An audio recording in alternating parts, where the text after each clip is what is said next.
मध्य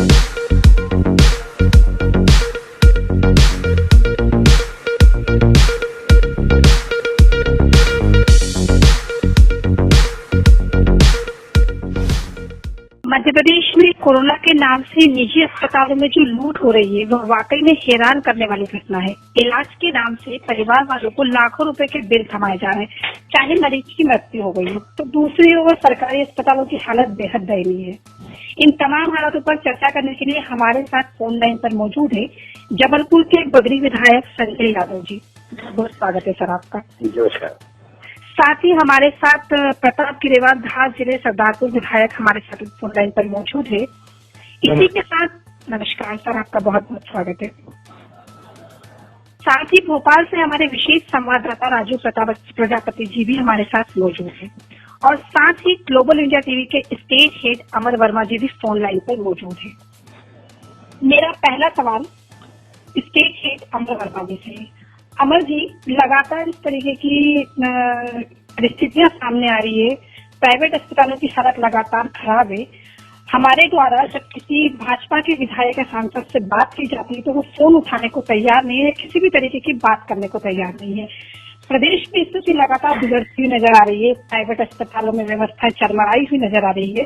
कभी remdesivir injection की किल्लत से लोग जूझ रहे हैं तो कभी वेंटिलेटर की समस्याएं सामने आ रही है। इन सब पर आप क्या कहना चाहेंगे? जी मेघा जी, मैं बताना चाहूंगा कि मध्य प्रदेश की जो स्थिति खराब हुई है ये महामारी को लेकर अपन, हालांकि हम सरकार को ये नहीं कह सकते कि इस महामारी में वो फेल हो रही है, लेकिन हम ये भी नकार नहीं सकते हैं कि सरकार जिस प्रकार से जो मतलब प्राइवेट हॉस्पिटल हो या ऑक्सीजन की कमी हो, इसको भी वो पूरी तरह से जो उपलब्ध कराना चाहिए उस पे वो नाकाम साबित हो रही है। हम बता दें आपको मेघा जी कि जिस प्रकार से जो बदलाव धार जिला हो या जबलपुर हो या चाहे खरगोन हो या खंडवा हो, वहां से मेरे पास भी फोन आते हैं कि हमें रेमडेसिविर इंजेक्शन की उपलब्ध करवा दीजिए, बेड की जरूरत है, ऑक्सीजन की जरूरत है, लेकिन किसी भी प्रकार से हम मदद नहीं कर पा रहे हैं। ऐसे में हमने ये देखा है कि मध्य प्रदेश के कई भाजपा के नेता और कांग्रेस के नेता सोशल मीडिया से अपनी नाराजगी जाहिर कर रहे हैं, क्योंकि स्वाभाविक है कि उनके पास भी कई फोन जाते होंगे उनके कार्यकर्ताओं के कि हमें ये जरूरत है, हमें ये उपलब्ध करा दीजिए, लेकिन वो नहीं करा पा रहे हैं।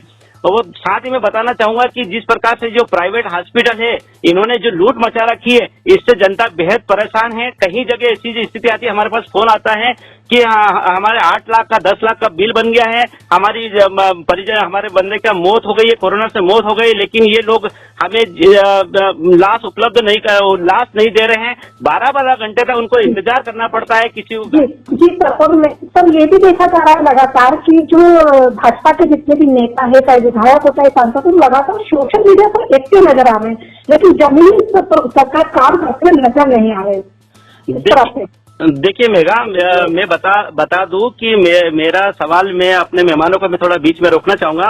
मेरा सवाल ये है कि भाजपा के नेता खुलकर सोशल मीडिया में ट्वीट कर रहे हैं, फेसबुक पे ट्वीट कर रहे हैं, लेकिन वो सरकार के सामने आखिर खुल के क्यों नहीं आ रहे हैं? यही तो बात है, सरकार पे दबाव बनाए, उनकी सरकार है, चाहे इस महामारी से निपटने के लिए उनको सरकार पे दबाव बनाना चाहिए। अगर वो इसे क्या वो अपनी पॉपुलैरिटी करना चाह रहे हैं इस प्रकार से जो ट्वीट कर रहे हैं। मैं आपको बताना चाहूंगा कि पूर्व विधायक ध्रुव नारायण सिंह ने आज ट्वीट किया है कि सरकारी जो प्राइवेट हॉस्पिटलों में जिस प्रकार से लूट हो रही है इस पर संज्ञान लेना चाहिए सरकार को। तो क्या वो सिर्फ इतना करके अपनी जिम्मेदारी से पल्ला झाड़ लेंगे? जी मेघा जी। जी सर, आपने बहुत ही अच्छी बात कही। अब मैं आपको लाइन पे बने रहिएगा। मेरा अगला सवाल राजू प्रजापति जी से है, जो भोपाल से हमारे संवाददाता है। राजू जी, मध्य प्रदेश में अस्पतालों की मनमानी को लेकर भाजपा कांग्रेस दोनों ही पार्टी के नेता नाराज नजर आ रहे हैं, इस पर आप क्या कहेंगे? तो मेघा जी, मैं बता दूं आपको कि जो हॉस्पिटलों के अंदर जो दिक्कतें आ रही है, परेशानी आ रही है, उसको लेकर क्या है कि पब्लिक के अंदर भी एक रोष व्याप्त है, लेकिन वो क्या है कि उनकी मजबूरी है, क्योंकि शासकीय हॉस्पिटलों के अंदर वो सुविधाएं उपलब्ध नहीं करवा पा रही है सरकार, कि जिसके चलते कि वो अपना इलाज करा सके अपने पेशेंटों को या मरीजों का। इसलिए उन्हें मजबूर होकर प्राइवेट हॉस्पिटलों के अंदर जाना पड़ रहा है। लेकिन जब जो प्राइवेट हॉस्पिटलों के अंदर जब वो पहुंचते हैं तो उनको भारी भरकम बिल थमाया जाता है, वो जो रेमडेसिविर इंजेक्शन है, ऑक्सीजन है, वेंटिलेटर है, ऐसी कोई हॉस्पिटल तो ऐसे हैं जहाँ से उनको ये सुविधाएं उपलब्ध भी नहीं हो पाती हैं। तो एक हॉस्पिटल से दूसरा हॉस्पिटल से तीसरा हॉस्पिटल वो लोग कॉन्टेक्ट करने का प्रयास करते हैं, और इसके बाद जब देखा जाता है तो किसी न किसी हॉस्पिटल में जहाँ जगह मिलती है वो अपने पेशेंट को वहाँ एडमिट कर देते हैं, और जब वो एडमिट कर देते हैं तो वो मनमाने तरीके से वो पैसे वसूल करते हैं।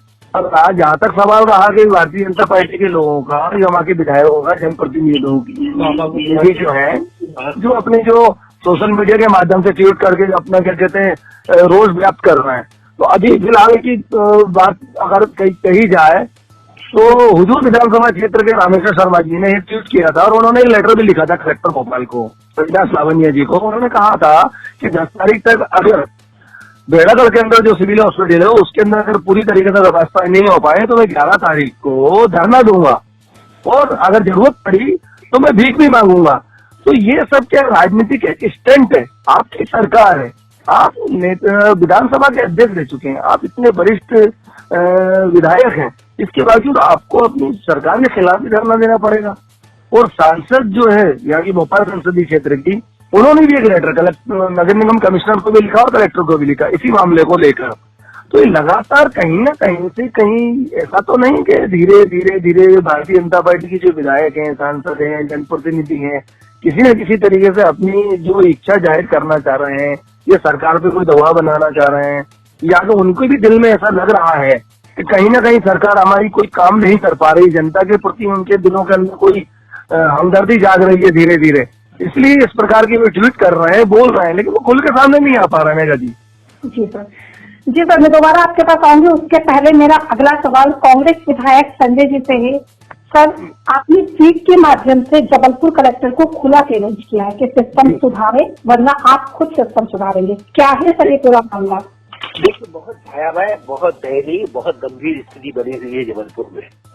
यहाँ प्रशासन नाकाम हो चुका है, सरकार नाकाम हो चुकी है। जो अभी हमारे मित्र बोल रहे थे वो उन्होंने बहुत अच्छी बात बोली। आज जबलपुर में जितने इंजेक्शन की जरूरत थी इनको मिले 1800 इंजेक्शन की जरूरत थी, इनको मिले 400। फिर इसके बाद उसमें भी राजनीति कर रहे हैं। ये अपने दबाव से अपने पार्टी वालों के आदेश पर या सांसद जी का जो निर्देश होता है उनको दिए जा रहे हैं। गाँव में तो इतनी भयावह स्थिति है कि चेक के नाम पर किट भी दी जा रही है गाँव के स्वास्थ्य कर्मियों को। कैसे चेक करेंगे आप? रैपिड टेस्ट जब तक नहीं होगा जब तक कैसे पता चलेगा? उन्होंने लिया, वो कहा ठीक है आप घर पे क्वारंटाइन हो जाओ, दवाई तक नहीं दे रहे। आज मेरे यहाँ गाँव में लोग गए, डॉक्टर का फोन है, भैया पॉजिटिव है, मैंने पूछे दवाई देके गए, पता चला कोई दवाई नहीं देके गए। इतनी गंभीर स्थिति, इतनी मौतें हो रही, मौत की आंकड़े छुपा रहे। मैं तो पता कर लेता हूँ, हमारे जबलपुर में 180 डेली मौतें हो रही।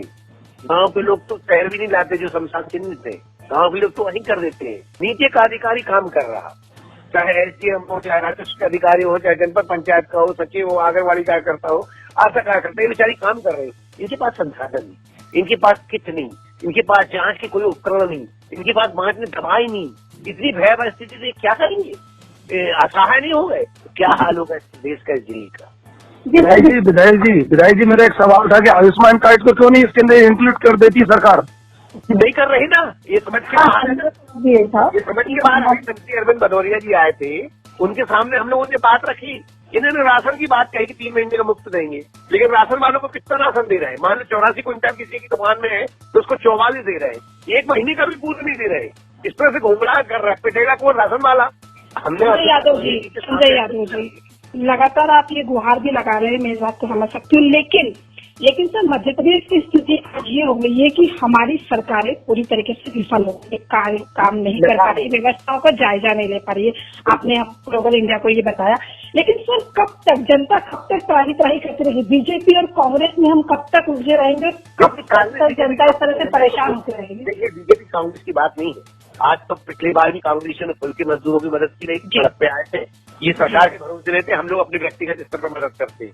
हम लोगों ने सबसे पहले कहा कि इंजेक्शन नहीं मिल रहा है आपको, हम लोग विधायक निधि से देंगे। मैं अभी एक अस्पताल को मैंने कहा किसी कलेक्टर वलेक्टर के पास नहीं जाना, मेरे से पैसे लो। समस्या कहाँ हो रही है कि सरकार विफल तो हो गई, लेकिन कम से कम सरकार के जो जनप्रतिनिधि हैं, चुने हुए जो विधायक हैं, वो उनको अपनी विधानसभा के साथ साथ जिले का देखने चाहिए ना। आपका कर्तव्य बनता है सरकार में। तो लगता है हमारी विधानसभा में ठीक हो जाए, बाजू वाली विधानसभा में कुछ भी होता रहे, हमें मतलब नहीं। सबसे बड़ी परेशानी यहाँ हो रही। जी सर, अब मैं अगला सवाल मैं आपको रोकना चाहूंगी और सर मैं दोबारा वापस से आपके पास आऊंगी, लेकिन इसके पहले मेरा अगला सवाल प्रताप गिरेवाल जी से है, जो धार जिले से सरदारपुर से विधायक है।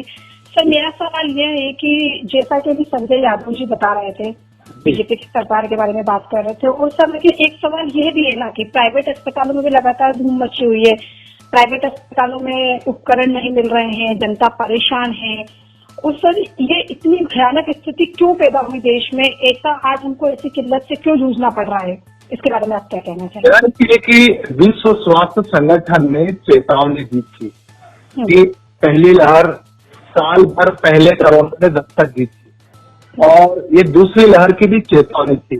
तो हमारे मध्य प्रदेश सरकार के मुखिया शिवराज सिंह चौहान और उनके मंत्रिमंडल को प्रदेश के नागरिकों को बचाव के लिए जिन उपकरणों की, दवाइयों की, बिस्तरों की, उनको ऑक्सीजन की एक स्टडी करके पूर्व से तैयारी करना थी सुनियोजित तरीके से।